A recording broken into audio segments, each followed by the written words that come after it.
Hello everyone! The story I'm going to read you today is the story of a famous person's life. Now sometimes if someone's had a really interesting life, they or somebody else will write the story of their life and put it in a book, and that's called a biography. So I'm going to read you the biography of a French man called Jacques Cousteau.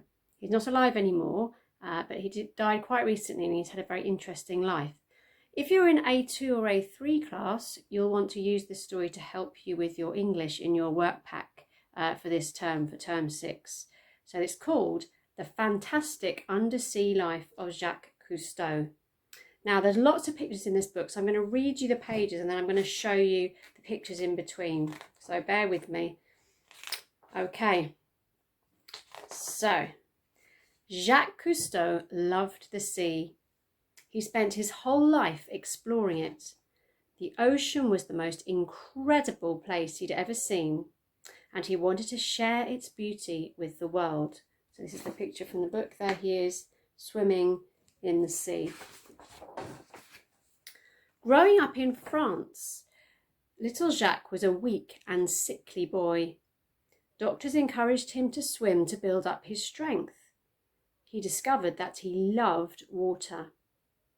Jacques also loved to tinker and build all sorts of gadgets. He was a bit of an inventor. He saved his money and bought a camera to make his own movies. And then he took the camera apart to see how it worked. So he was quite curious. Here's a picture. So there he is in the sea. There he is in his workshop taking apart his camera. And there he is again building things. Okay, so he liked to build things.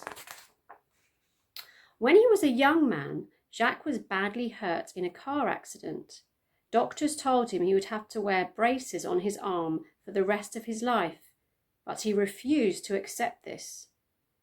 Just as he had done before, he turned to the sea for strength and swam every day in the Mediterranean Sea. A friend gave him a pair of goggles so that he could see underwater. Those goggles changed his life forever. So there he is. He thought, I'm not going to wear braces on my arms. I'm going to make them strong by swimming. And I'm going to spend loads of time in the water. And he's got some goggles. And he suddenly realised about all the beautiful things he could see under the water. Cousteau wanted to stay underwater longer to see even more.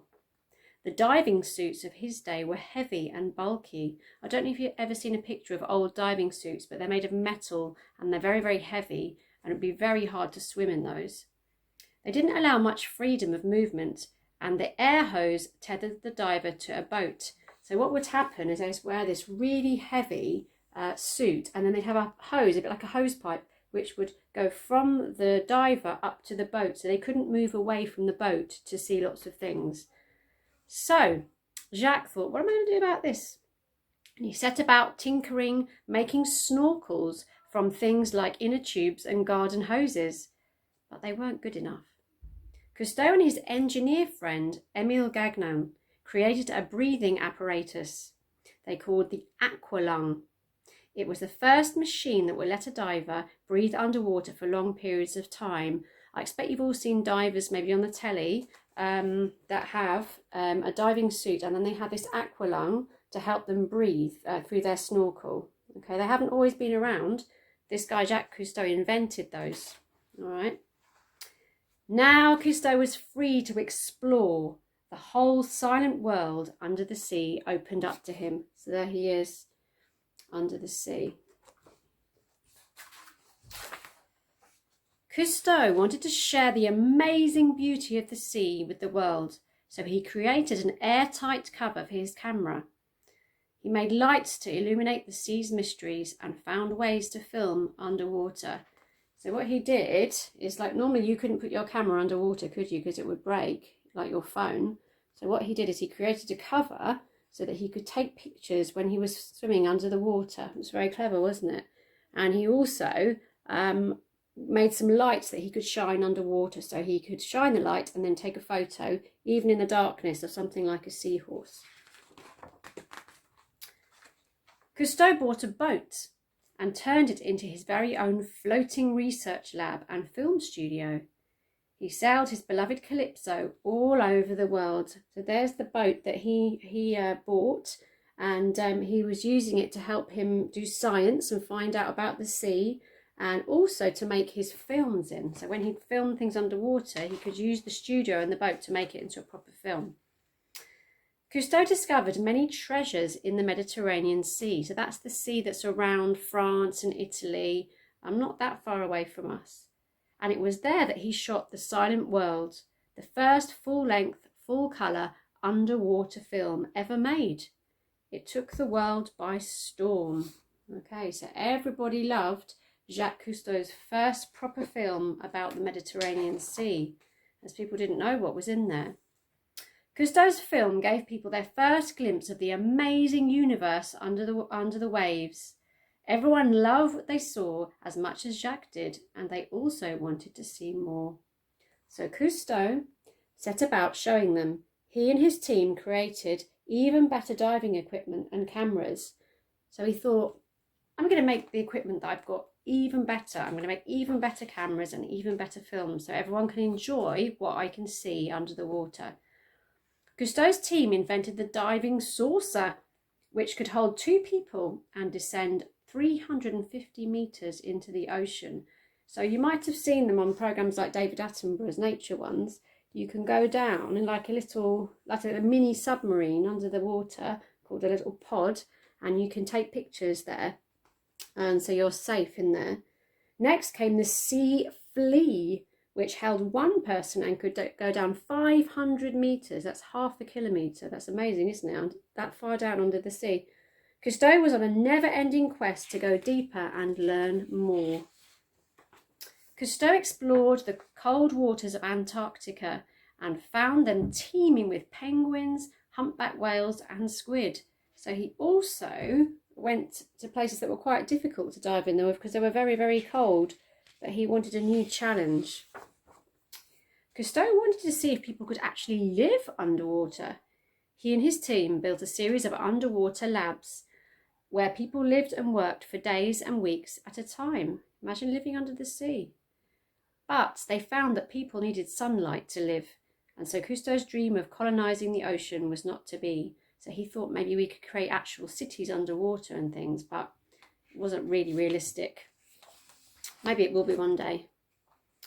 Jacques Cousteau was the world's ambassador of the oceans. He made 50 books, 2 encyclopedias, and dozens of documentary films.